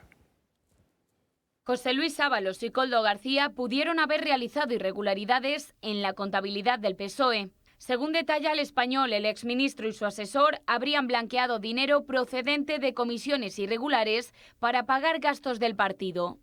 Cuando Ábalos abandonó la Secretaría de Organización del PSOE en 2021, también salió por la puerta de atrás el gerente del partido, Mariano Moreno. De la marcha de Moreno nada se supo, pero ahora hemos conocido que detrás de su salida pudo haber un sistema de gastos que se pagaban en metálico dentro de la sede del PSOE. Y es que Koldo no era un asesor cualquiera. Era el encargado de pasar los gastos y, según fuentes socialistas, en Ferraz había sospechas de que Ábalos y Koldo alteraban los gastos que pasaban al partido. Fue el propio Santos Cerdán quien ya como número 3 del PSOE cambió de sistema. En su declaración en el Supremo declaró que en junio de 2021 impuso un control más estricto. Ya no bastaba con un ticket, sino que era necesario justificar el pago con una tarjeta de crédito personal. Por lo tanto, fue el propio Cerdán quien puso ante el juez la duda sobre lo que sucedió en la caja de Ferraz entre 2017 y 2021. Sin embargo, tras su salida de Ferraz, Moreno fue recompensado por parte de Pedro Sánchez al nombrarlo rápidamente presidente de la Empresa Nacional del Uranio a finales de 2021. Según el portal de Transparencia, Moreno pasó a cobrar en 2024 un sueldo de 245.000 euros. Y es que con este sueldo superior al del presidente del gobierno, son muchos los que aseguran que lo que Ferraz está intentando es comprar el silencio de Moreno, ya que si Ábalos y Koldo blanquearon dinero de mordidas con los gastos del PSOE, tuvieron que contar con la complicidad de Moreno en la gerencia del partido. Las sospechas comenzaron cuando miembros del PSOE tuvieron conocimiento de que el exasesor del Ministerio de Transportes pagaba todos los gastos en efectivo, aunque fueran muy elevados. Además, resulta llamativo que Koldo llevara siempre 3 sobres cuando acompañaba a Ábalos a sus viajes y actos oficiales. En uno ponía Ministerio de Transportes, en otro PSOE y en otro José Luis Ábalos. Una muestra más de que el exministro y su asesor pudieron realizar irregularidades en la contabilidad del PSOE. Julián, ¿a qué te huele esto? Primero, me río porque el mecanismo es más antiguo que la tana y es cutre, ¿no? Tres sobrecitos y este para aquí, este para aquí, este para allá, ¿no? Esto, ni la contabilidad de partida doble, bueno, esto es una cosa Vamos, ¿quién lo ve? Pero efectivamente es que el mecanismo es muy burdo y muy antiguo, ¿no? Cobro en metálico, probablemente dinero que no se declare. Pago en metálico con ese dinero que he cobrado y lo blanqueo yéndome en este caso, al Partido Socialista, para que los gastos que correspondan, que parece ser que eran una barbaridad, porque los de Santos Cerdán no es que quisieran poner orden, es que se debió asustar la cantidad de gastos que pasaban, ¿no? Dijo, Dios mío bendito, esto hay que pararlo, ¿no? Pero claro, el blanqueo es fácil. Si yo utilizo dinero que no sabemos la procedencia para pagar en metálico lo que sea, y luego paso una nota de gastos y me lo abonan, acabo de blanquear esa misma cantidad. Lo que pasa es que las cifras debían ser escandalosas para que el propio Cerdán dijera, hasta aquí hemos llegado. Sí, financiación ilegal significa que el PSOE ha dispuesto de más dinero del que corresponde legalmente por sus subvenciones, por cuotas de los afiliados, etcétera. Bueno, yo creo que todas las tramas de corrupción siempre tienen, pues de algún modo, una pantalla, ¿no? Esta pantalla es, oye, que es que también queda algo al partido, lo saben todos, el gerente, el otro, y todos de algún modo participan, cobran y tal. Yo no concibo que una persona como el secretario general, señor Santos Cerdán, pues se lo quede exclusivamente él, sino que de algún modo extiende la mancha, y entonces se pagan cosas y tal, de esa manera que estamos viendo, ¿no? En metálico, cualquier manera. Todo eso lo que hace es un poco fortalecer la familia socialista y luego además con ese dinero en metálico también una cosa muy curiosa que he podido percibir, que se pagan cosas que es difícil ponerlos en factor, por ejemplo cubatas. Este tipo de cosas, ¿no? Este tipo de gastos y tal, que se ponen todos tan contentos y todo este rollo. Evidentemente, con todas estas cosas, efectivamente. Entonces, yo creo que todo va un poco en ese plan. Pero claro, es que plantearse que no han hecho esto estos señores... Yo es que siempre me imagino, me permites un pequeño chiste, cuando iban los cuatro en el Peugeot, dirían, cuando iban los cuatro en el Peugeot y tal, dirían, oye, pasamos por Arganda, oye, Pedrito, ¿no tiene tu suegro por ahí alguna cosita para tomar unos pinos que nos invite, que no sé qué? Y luego ya termina en Arganda y le dicen, ¿cuál es el siguiente? Pues, oye, pues vámonos a Albacete, que también tu suegro tal. Irían de sitio en sitio, gorroneando, etcétera, porque esto es un poco la mentalidad de este tipo de personas. Y a nadie le extraña lo que estoy diciendo, que fueran de oca en oca y tiro porque... Y así todo queda en casa, además, ¿no? Y todo queda en casa. Permíteme solo un segundo. No diré el país, ni para que no se pueda identificar, pero como sabéis, viajo con frecuencia a Sudamérica, he viajado mucho más, y un país en concreto, había una red establecida que incluía, por supuesto, al gobierno, incluido el presidente del gobierno de ese país, y tenía un nombre que era La Línea. La Línea significa descendente. Desde el primero hasta el último todo el mundo participaba. Claro, uno con 1 millón y otro con $1 o lo que fuera, ¿no? Pero todo. Y es la única forma de que participando todos... Y tenerlos a todos pillados. Claro. Bueno, vamos a ver uno de esos negocios del suegro de Sánchez, Saviñano Gómez, que no solo eran saunas gays y prostíbulos.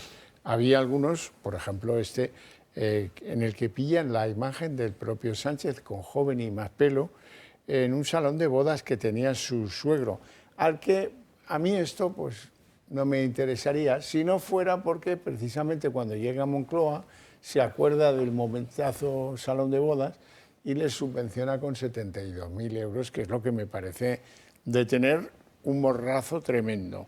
Hemos sabido también que Protección de Datos archivó 2 denuncias de personajes que habían sido grabados en las saunas gays por cámaras ocultas, en las saunas del suegro de Sánchez, cuando ya no estaba él al frente, cuando le cedió los negocios estos a un allegado, a un pariente próximo. Vamos a ver el recorrido de lo sorprendente en materia de saunas y prostíbulos. Es que los Sánchez-Gómez, esto es Begoña y Pedro, también se beneficiaron de otro piso del suegro en el que habitaron durante un tiempo en la misma localidad, en Pozuelo. Les hemos hablado de uno, ahora les hablamos del segundo. En 2008, este nuevo inmueble fue comprado con dinero de los prostíbulos por el propio Saviñano Gómez, y de ello, volvemos a lo del primer lugar y el apartamento de Mojácar, de ello, al parecer, también se beneficiaron la pareja, Pedro Sánchez y Begoña Gómez. ¿Algún comentario? Bueno, yo quiero recordar, no quiero hacer comparaciones que probablemente serían injustas para el rey Felipe, pero hay que recordar que el rey Felipe renunció a la herencia que le correspondía de su padre, ¿no? Precisamente por esas sospechas de posibles obtención de ingresos irregulares, ¿no? Bueno, pues esto es muy fácil, ya sabemos el camino, ¿no? Sí. Lo mismo renunció porque la danesa aquella se lo había llevado todo. ¿Cómo era? Corina. Sí, los señores que estaban pactando con los independentistas catalanes, entregaban dinero, son los que cogían el dinero por otro lado, que además de todo lo que estamos comentando, de dónde venía, etcétera, por supuesto tampoco pagarían impuestos. Sabemos cómo funciona ese tipo de negocio. Y estos señores que no pagan impuestos, que se beneficiaban, ahora son los que están montando este desastre fiscal, si finalmente se consuma, de cara a Cataluña y a la propia España. Es una auténtica vergüenza. De todas maneras, es que esta gente ya ha pasado todas las líneas. Estamos hablando de prostitución, negocios ilegales. Y luego hay un punto que yo creo que es importante, que nadie es responsable de lo que haga su padre o su abuelo. Pero en este caso participaban el uno y la otra, al menos en los beneficios económicos que ellos suponía. Eso no lo puede negar nadie. Eso es, y fue muy preciso Feijóo en eso.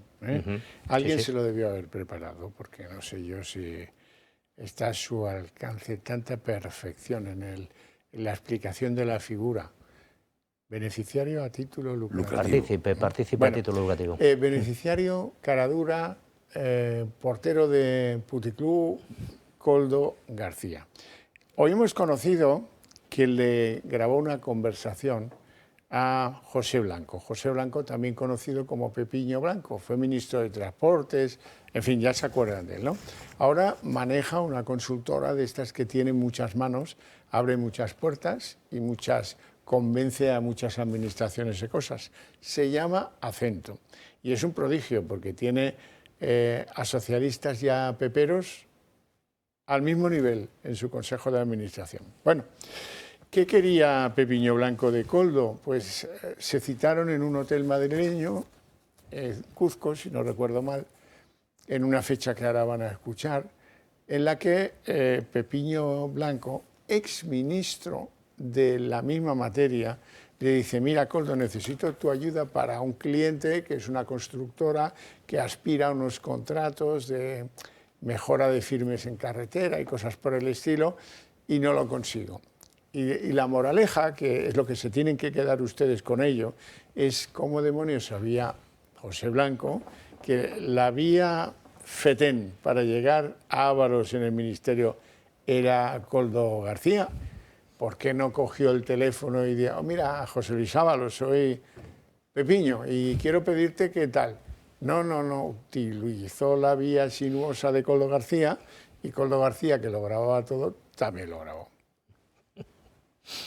Koldo García, el exasesor de Ábalos, amenaza con una nueva grabación. Compromete directamente a uno de los dirigentes más veteranos del PSOE, a José Blanco, exministro de Fomento durante el gobierno de Zapatero y socio fundador de la consultoría Acento. En el audio, Blanco le pide a Koldo que le ayudase con una pequeña empresa con la que trabajaba porque estaba siendo marginada de manera injusta en temas de conservación de carreteras. La grabación es del 7 de mayo de 2021 en un hotel de Madrid y aparece reflejada en la agenda privada del mano derecha de José Luis Ábalos, figuras clave en la trama de corrupción que investiga la UCO. En ese encuentro lo que buscaba José Blanco es que Koldo mediara con el entonces ministro de Transportes, Ábalos, para desbloquear contratos de conservación de carreteras que estaban afectando a una empresa cliente suya. El propio Blanco ha reconocido la reunión y el objetivo del encuentro, pero eso sí, según él, todo se realizó dentro de la legalidad y que por tanto esa grabación no tiene recorrido judicial y niega haber participado en alguna operación de reparto de mordidas. Según fuentes socialistas, fue Blanco quien recomendó a Isabel Pardo de Vera para que ocupara el puesto como presidenta de Adif. Esta es una grabación más que el exasesor atesora en su poder y ya está en manos de la UCO. Pero no será la última. Koldo grababa con frecuencia, gracias a su posición privilegiada, infinidad de conversaciones con empresarios, dirigentes del PSOE y también con exministros, como José Bono, con el que tuvo 5 reuniones. Pues yo que cualquiera de estos dos, Pepiño Blanco o Bono, estaría nerviosito. Sí, yo creo que este señor, que fue ministro de Fomento, por tanto, quien hace las obras del Estado en tiempos de Zapatero, que este es la mano derecha de Zapatero, pues practica lo que hacía Juan Guerra cuando tomaba un cafelillo ahí en la delegación del gobierno de Sevilla, pero ya claro, a lo bestia, y de una manera mucho más sofisticada. ¿no? Entonces, dice que es legal o ilegal, mira, me da exactamente igual que sea legal o ilegal. En cualquier caso, no me parece un procedimiento adecuado a través de Koldo tratar de mover, porque Koldo ya implica determinados chanchullos de porque sí. Y si os acordáis, este señor, hace años que se ha olvidado, inventó una expresión que yo creo que le puede autodefinir perfectamente en estos momentos. ¿Se acuerdan de aquello? Que era un corrupto. ¿Se acuerda usted? Corrupto, que decía este hombre. Es un corrupto. Tengo que decirte pues que me llegó más la expresión bájame 6 chorizos. ¿Te acuerdas? Chorizos, ¿no? sí. Cada chorizo era una cantidad de dinero que, como no la recuerdo, no quiero incurrir en falta. Julián. Bueno, lo que estamos viendo me parece a mí que es la larga mano de José Blanco, ¿no? Porque lo que sí que es verdad es que desde que salió del gobierno, él ha encontrado un sitio y ha creado a través de esta consultora Acento, en la que muy bien habéis dicho, participan de todos los colores políticos, hay gente del PP, y si tiene que haber uno de Vox, pues lo habría, ¿no? Digo yo. Pero es un lobby de categoría, no solamente en España, sino en Europa, ¿no? No sé cómo lo ha conseguido, pero efectivamente lo ha logrado, ¿no? Y luego lo que tengo que decir es que, claro, lo ha reconocido esa reunión, solo me interesé porque estaba siendo marginada esa empresa, etcétera, pero fijaros, cualquiera que esté en el mundo de la empresa sabe que una consultora de prestigio, de estas que se precian, no involucra a su presidente para una tontería. Si el presidente va y se mueve a donde sea, con Koldo o que sea, es que esto es importante. Pero si no, hay 35 consultores que van por allí, venga, vete tú, pregunta, tal. No, voy a lo que voy, porque es una operación significativa. Habrá movido a los 35 consultores antes, ninguno ha conseguido desbloquearla y dice, pues no me cabe más remedio, ahora tengo que ir yo. Bueno, vamos con Leire Díez, que ya saben que es la espía de la pocería del PSOE y que hoy ha aparecido publicado en los medios digitales que ella presumía de tener acceso directo al número 1, a Pedro Sánchez. Y lo dijo pues delante del comandante de la Guardia Civil imputado en el caso Koldo, por poner un ejemplo. O sea que esto es un constante.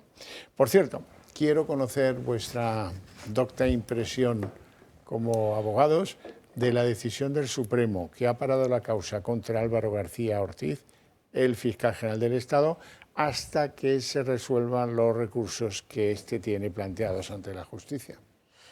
Bueno, yo lo que tengo que decir es que me parece que es una decisión del Supremo bastante prudente, y seguramente lo que se está cubriendo es ante la posibilidad de que finalmente él no pueda irse ante una sentencia que le perjudique al Tribunal Constitucional a decir que se han vulnerado sus derechos, etc. Dice, no, yo paralizo el procedimiento, no pido la apertura del juicio oral hasta que se hayan resuelto los recursos, para que no pueda alegar, me parece a mí, indefensión, ¿no? Sí, yo en los mismos términos, antes del procesamiento, que es el siguiente acto que procede formalmente, es decir, ponerle delante del tribunal que le va a enjuiciar, hay diferentes recursos pendientes que ha formulado él, porque no hace otra cosa que trata de torpedear su propio procedimiento, y el juez, yo creo que un buen criterio, que siempre hemos destacado la finura jurídica de este juez, que si usted se acuerda, nadie le critica. ¿Sabe por qué? Porque dicen que es de jueces para la democracia. Entonces, nadie critica a este señor. Yo siempre digo, y lo he dicho públicamente, a mí me da igual la ideología de los jueces, lo que no quiero es que sean sectarios con su propia ideología. Y este hombre está funcionando de manera muy fina, y yo creo que está haciendo bien en actuar cierta prudencia. Déjale que este hombre cacaree, se resuelve, si tiene algo de razón, que puede ser perfectamente, que le corrijan a este juez y que lo vayan enfilando todo bien, sobre todo ya pensando en el Tribunal Constitucional, pensando en el Tribunal Europeo de Derechos Humanos, que se respeten todas las garantías, que es lo que queremos. Lo que queremos es que se respeten todas las garantías con este señor, que es lo que a veces no hacen ellos. Y a partir de aquí, que se le, en su caso, si procede, que se le procese. Para que la gente no lo sepa, ella se le acuse formalmente y se le ponga en un banquillo para que se practique el juicio y en su caso se dicte la sentencia. Julián Salcedo, esta te la tenía yo guardada. Resulta que ha comunicado el propio Pablo Iglesias que la Universidad Complutense ha considerado que hay gente más preparada que él para volver a ser profesor de políticas. No sabes lo que me alegra. Bueno, pero fijaros, él dice varias cosas, ¿no? él deja caer como que probablemente su currículum o su persona debería de haber sido, porque es el que tiene mayor cualificación, mayor experiencia, etcétera, ¿no? Incluso aduce que en un proceso anterior la calificación que le dieron fue incluso mejor que la que le han dado ahora, ¿no? La realidad pura y dura es que se ha presentado a 3 concursos de profesor asociado y no ha superado ninguno de los 3. Esto es lo que tenemos que decir. No ha superado el concurso. No es un concurso oposición, es un concurso restringido al que puede concurrir cualquiera y se supone que debe ser en igualdad de condiciones. ¿Qué méritos además tiene Pablo Iglesias que pueda presumir que no tienen los demás? Es verdad que yo no me dedico a la política, pero hay que tener en cuenta que un profesor asociado no solamente tiene que tener experiencia en el mundo de la política o en la asignatura que va a impartir, sino que el profesor asociado va ligado a una actuación profesional previa, que es la que se supone que vas a aportar a la universidad. ¿Cuál tiene él? ¿Ninguna? A mí lo que me ha hecho gracia es que no tanto él, sino la gente que está a su alrededor ha saltado a la yugular. La Universidad Complutense está llena de fascistas. Los defensores de lo público critican la universidad pública. Los profesores que han enjuiciado a este señor son otra panda de fascistas que habría que arrasar, etc. Y este es el concepto que tienen ellos. Lo público me interesa en la medida que teóricamente me beneficie. Nadie, absolutamente nadie, ningún empleado público sabe que estos señores respetan lo público en la medida que entienden ellos que les beneficia, única y exclusivamente, y si no, retrocedemos en el tiempo y vemos lo que pasó en épocas precedentes. Claro, lo que no dice es que él, más Monedero y algunos otros, en la facultad en concreto de Ciencias Políticas, tenían mano, a través de la decana de la facultad.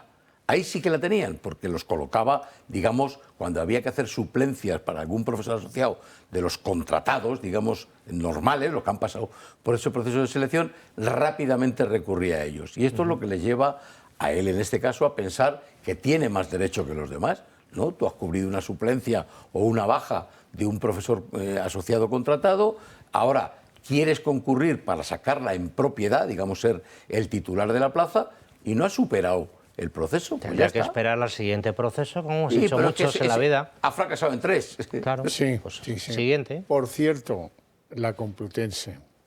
Linda universidad, ¿verdad? Pero entre los favores a los podemitas y los favores a Begoña se han cubierto de virtud. Vamos, como para llevar, que alguien decida llevar a su hijo a la Complutense. Bueno, que sepan que aquello está muy politizado, que lleva muchos años muy politizado, y regalando balones a la señora del presidente del gobierno. No tenemos tiempo para más, si acaso para que yo agradezca a estos señores su presencia en el programa y sus opiniones sobre todo, y a ustedes, ¿qué les voy a decir? Más agradecidos si cabe. Eso sí, les invito a ver a continuación El Día en 30 minutos a la vuelta de publicidad.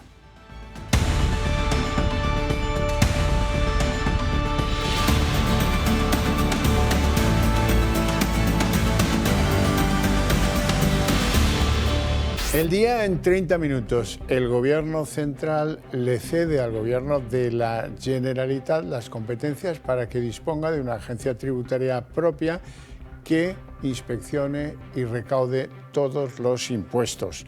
Eso rompe el principio de caja común y los principios de igualdad y solidaridad de las autonomías de régimen común. Entre ellas, la Comisión Bilateral que se ha reunido hoy en Barcelona ha sentado las bases de ese modelo que permitirá crear y desarrollar la agencia tributaria catalana que podrá gestionar todos los tributos que se generen en esa comunidad.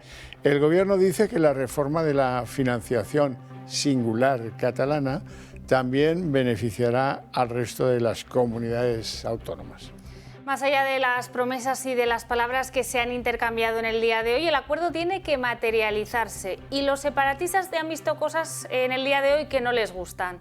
Esquerra critica que en esa reunión no estuviera presente la ministra de Hacienda, María Jesús Montero, mientras que Junts asegura que va a votar que no si esta ley llega al Congreso, porque no es un concierto económico como lo es el vasco o el navarro. Claro, esta ley Este acuerdo, para materializarse, tendrá que pasar por el Congreso y Junts no es el único de los socios que ya amenaza con votar no. Varias de las formaciones que integran Sumar, también socios del Gobierno, dicen que no la apoyarán si merma la igualdad entre las comunidades. Cataluña recaudará todos sus impuestos. Tendrá una gestión plena del IRPF. Así lo han acordado el Gobierno y la Generalitat. La Generalitat y el Gobierno de España acuerdan a comisión bilateral los cimientos de la nueva financiación singular para Cataluña en el marco de la reforma del sistema.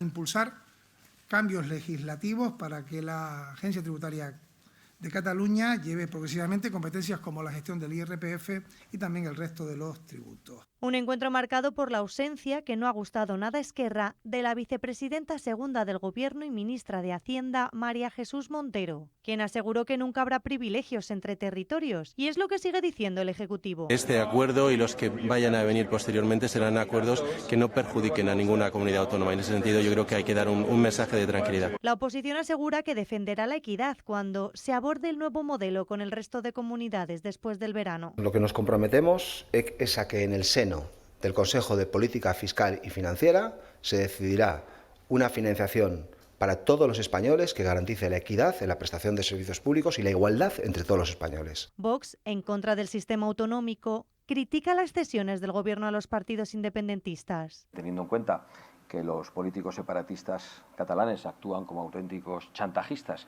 y que el Gobierno de España cede a los chantajes y paga a los chantajistas con lo que nos pertenece a todos, pues ya se puede imaginar cuál es mi opinión, que seguimos en manos de la mafia. Junts considera decepcionante la nueva propuesta. No hay nuevo modelo de financiación, ni singular, ni plural.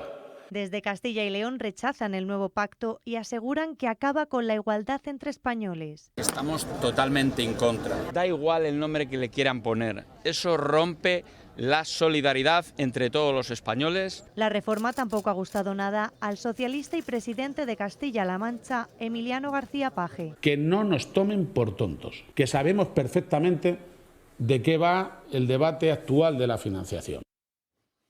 La recaudación del 100% del IRPF llegará en principio en 2026 a Cataluña y supondrá unos ingresos de 30.000 millones de euros para las arcas catalanas. Para gestionar todo esto, la Generalitat va a tener que contratar a 200 nuevos empleados, aunque hay algunos expertos que creen que harán falta más, unos 4.000. La gran pregunta es si este enriquecimiento minará o no la solidaridad con el resto de comunidades autónomas. Lo que Cataluña aportará a la caja común del Estado está todavía aún por definir. Aquí entra en juego el famoso principio de ordinalidad, que las comunidades que más aportan sigan recibiendo la misma financiación. Los varones del PP e incluso algunos del PSOE lo tienen claro. Esto se va a traducir en una mayor desigualdad. El Gobierno ha conseguido cuadrar el primer círculo de dificultad para componer la mayoría de apoyo a Sánchez. Le paga a Esquerra con un acuerdo bilateral con el Gobierno catalán, eso sí, por el que le cede la gestión de todos los impuestos, incluido el IRPF. Eso supone respaldar la creación y la potenciación, el desarrollo de la Agencia Tributaria Catalana, que no hay que perder de vista, que es un instrumento imprescindible para hablar de un futuro de Cataluña independiente. La concesión de hoy se disfraza por algunos de los ministros de Sánchez como de beneficiosa para el resto de las autonomías, lo del resto dicho con sorna. Lo decía Carlos Cuerpo, Óscar López, y eso es manifiestamente imposible, como dice el socialista Paje o el popular Fernández Mañueco o Isabel Díaz Ayuso en Madrid o Moreno Morilla en Andalucía. La financiación de las autonomías no puede ser singular para una sola de ellas y pretender que con eso se favorece al resto. Esa es la tesis del ministro Ángel Víctor Torres. A Esquerra y a Junts les ha molestado que a una reunión de carácter técnico pues faltase la vicepresidenta María Jesús Montero, a la sazón ministra de Hacienda, porque eso le quita credibilidad al encuentro de hoy. La duda es si el acuerdo rompe la caja común de los impuestos. Además, y eso sí que no ofrece duda, el principio de igualdad entre los españoles y el principio de solidaridad. Lo que se maneja en la práctica es una especie de concierto económico parecido al vasco o al navarro para Cataluña, que elude el principio invocado por Page, que como ocurre con las personas, quien más tiene pague más impuestos al Estado. La cesión depende, además de las anunciadas reclamaciones ante la justicia de algunos dirigentes políticos autonómicos, de que la apruebe el Consejo de Política Fiscal y Financiera. Ahí no va a haber problemas, porque el Gobierno tiene el 50% de los votos, solo con que le apoye la Generalitat Catalana, el trámite queda resuelto. Eso sí, el Congreso ya es otra historia. Y seguimos muy pendientes de todo lo que ocurra en Torre Pacheco, donde ya son 3 las jornadas de disturbios después de la brutal paliza a un jubilado la semana pasada por parte de un grupo de magrebíes. El número de detenidos ya asciende a 9, de los cuales 2 serían colaboradores del autor de la agresión, que ya ha sido identificado pero no detenido. El barrio de San Antonio lleva siendo noticia durante todo el fin de semana. A los que protestan legítimamente por la inseguridad que padecen desde hace meses, cada día se suman grupos violentos, como los que anoche destrozaron un kebab con bates y con gases pimienta porque estaba regentado por un hombre marroquí. Se espera que los disturbios continúen. Interior ha anunciado el envío de 45 guardias civiles, que ya se sumarán a los 90 antidisturbios que están desplegados ya en Torre Pacheco. Y en el plano político, el Gobierno no ha tardado en acusar a Vox de todo lo sucedido en Murcia. Asegura que ellos están detrás de esa oleada de violencia y de alentar el racismo con sus discursos.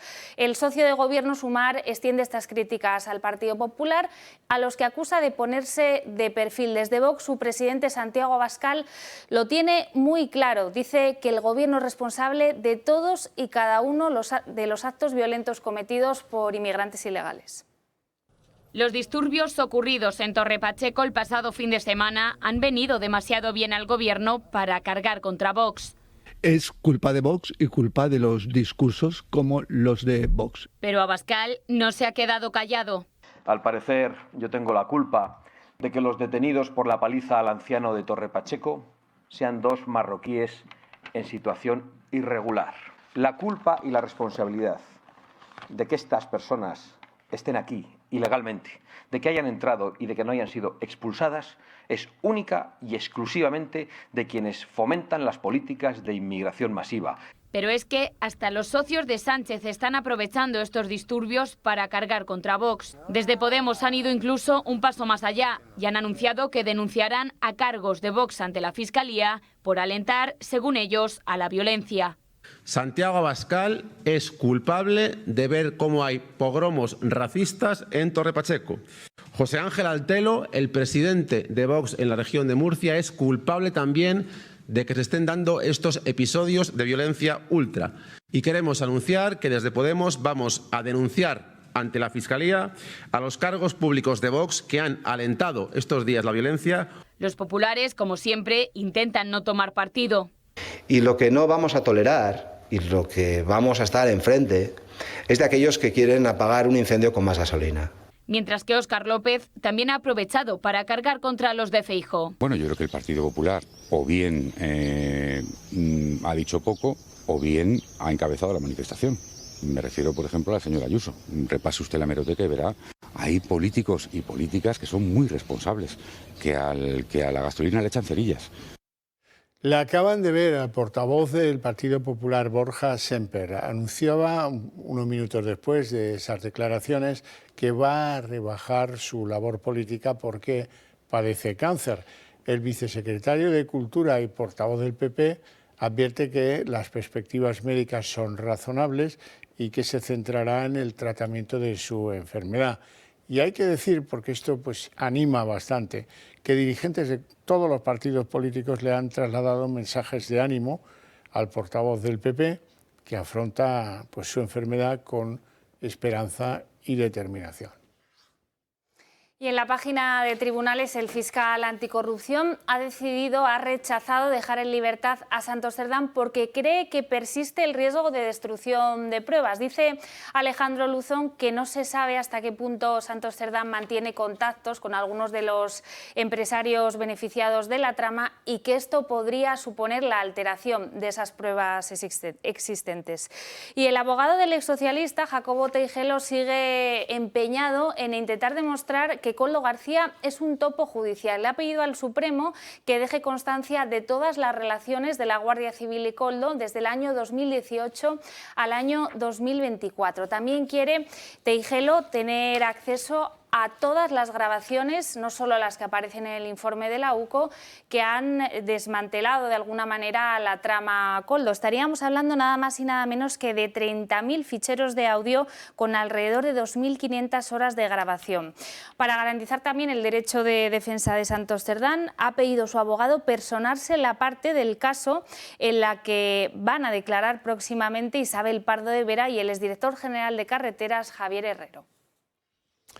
El ex asesor de José Luis Ábalos, Koldo García, ha grabó en su día al exministro socialista José Blanco, que ahora es socio fundador de una consultora que se llama Acento, en un encuentro que mantuvieron ambos en un hotel madrileño destinado a obtener el favor de Koldo para beneficiar a una de las empresas clientes, entendemos, de José Blanco. La grabación es de mayo de 2021, cuando ambos quedaron físicamente para tener este encuentro y Blanco le pedía a Koldo que mediara en materia de obras de carreteras ante el entonces ministro José Luis Ábalos, lo cual demuestra el poder que tenía Koldo en esta trama.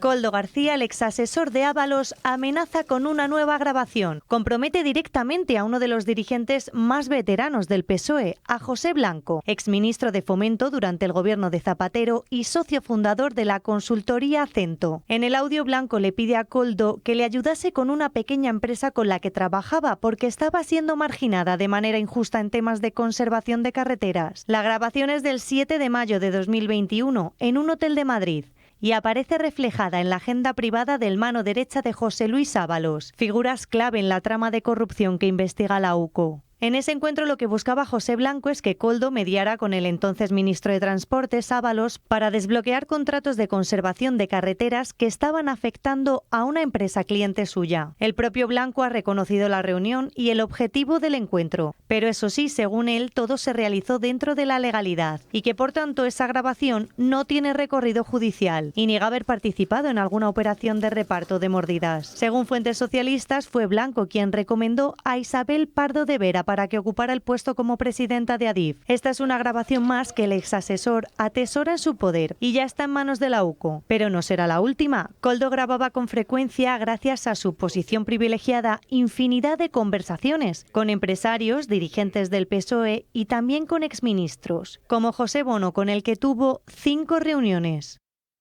Y la supuesta fontanera del caso PSOE, Leire Díez, presumió ante el comandante del caso Koldo de tener acceso directo al número 1. Lo hizo en una segunda reunión con Rubén Villalba, esta vez en Leganés el pasado 26 de marzo. En ese encuentro también criticó duramente a Fernando Grande Marlaska, asegurando que ya no contaba con el apoyo del Ejecutivo, precisamente por permitir que la UCO investigase asuntos sensibles para el gobierno de Pedro Sánchez. Díez, según publica hoy El Mundo, se jactó además de que se iba a producir el próximo relevo del director adjunto operativo del Instituto Armado, el conocido como DAO, y alardeó de que ella iba a tener un papel muy relevante en la designación de su sucesor. Bueno, recordarán ustedes que Google era una de esas empresas que favoreció los cursos, los másters de Begoña Gómez. El juez que instruye la causa, Juan Carlos Peinado, ha requerido a uno de los directivos de Google que aporte los correos propios de este directivo con Begoña y también con su asesora en Moncloa, Cristina Álvarez. Peinado también solicita a la Complutense que proceda al volcado de los correos que se almacenan en una de las cuentas que estaba vinculada al software, al famoso software de la mujer de Pedro Sánchez. Y en la página internacional, Donald Trump consolida su giro de postura con Putin y amenaza a Rusia con aranceles del 100% si no se materializa una tregua con Ucrania en un plazo de 50 días. Ha dicho Donald Trump que se trata de aranceles secundarios, esto es, como Rusia y Estados Unidos no tienen una relación comercial directa, el caso sería atacarla a través de terceros países que sí que tengan una relación comercial fluida con Moscú. Estoy muy descontento con Rusia. Lo hablaremos quizás otro día, pero estamos muy descontentos con ellos. Y vamos a imponerles aranceles muy duros si no tenemos un acuerdo en 50 días. Aranceles en torno al 100%. Serán aranceles secundarios. Ya sabéis lo que significa. Trump lleva días manifestando su impaciencia con Putin. Asegura que habla con él por teléfono, que le tranquiliza, pero que luego sobre el terreno sigue atacando duramente a Ucrania. Hoy ha confirmado lo que ya adelantó en el día de ayer, que Estados Unidos enviará sistemas de defensa Patriot que, ojo, tendrán que ser financiados por los socios europeos de la OTAN. Ya veremos lo que haya que ver mañana, ¿vale? Mañana viene la secretaria general. Como sabéis, Europa ha anunciado sanciones. Pero estoy muy decepcionado con el presidente Putin. Pensaba que era alguien que iba en serio, pero resulta que habla muy bonito y luego bombardea a la gente. Eso no nos gusta. Vamos a enviarle sistemas Patriot, que necesitan desesperadamente, porque Putin ha sorprendido a mucha gente. Habla muy bonito y luego bombardea a la gente por la noche. Hay muchos problemas ahí, no nos gusta. Vamos a enviar equipos militares muy sofisticados a Ucrania, pero el 100% del coste lo va a pagar la Unión Europea, y así es como lo queremos. La Unión Europea negociará con la administración Trump hasta el último momento la imposición o la negociación de los aranceles que nos impuso este fin de semana Donald Trump del 30%. Ese porcentaje se considera en Bruselas prohibitivo. Y según fuentes del gobierno italiano, se difunde que la respuesta europea podría ser equivalente a la imposición de aranceles por valor de 21.000 millones de euros como castigo a los productos de exportación norteamericanos. Y la Guardia Civil ha detenido a 66 personas que integraban una red criminal que se dedicaba a robar perfumes y cosméticos de alto valor en aeropuertos de toda España. La red comenzó a operar en el aeropuerto de Tenerife Sur y pronto se fue extendiendo a otros aeropuertos como el de Bilbao, Madrid, Málaga o Alicante. Llegaron, ojo, a sustraer productos por valor de más de 220.000 euros, de los que solo han sido recuperados 70.000. El modus operandi era el siguiente. Para poder acceder a la zona de seguridad compraban billetes de avión económicos y tras sustraer la mercancía salían del aeropuerto sin tomar el vuelo contratado. En más de una ocasión se valieron de personas vulnerables y de menores para cometer esas sustracciones. Bueno, y la Guardia Civil también ha conseguido la detención del principal de los investigados por haber producido la agresión en Torre Pacheco. Ha corrido este hombre porque le han detenido en Rentería. Ahora ya todos los implicados presuntamente en la agresión a este hombre mayor en Torre Pacheco están ya a disposición judicial. Bueno, Marina, San Fermín, ay pobre de mí. Así es, ay pobre de mí. En unas horas lo escucharemos desde el Ayuntamiento de Pamplona para poner ese cierre a 9 días de fiestas que hoy llegan a su fin. El final de los Sanfermines ha estado marcado por un encierro protagonizado por los toros de Miura, por la ganadería sevillana, que ha sido rápido y ha acabado con 4 heridos graves, entre ellos una pareja de estadounidenses de más de 60 años. Como marca la tradición, las fiestas serán despedidas en escasas horas desde el Ayuntamiento de Pamplona, donde todos los presentes entonarán ese ya clásico Pobre de mí. Y hasta aquí el día en 30 minutos. Les deseamos una feliz noche a todos, especialmente a los que decidan continuar con la señal del Toro Televisión. Y les dejamos con Sandro Meco como cada noche. Hasta mañana.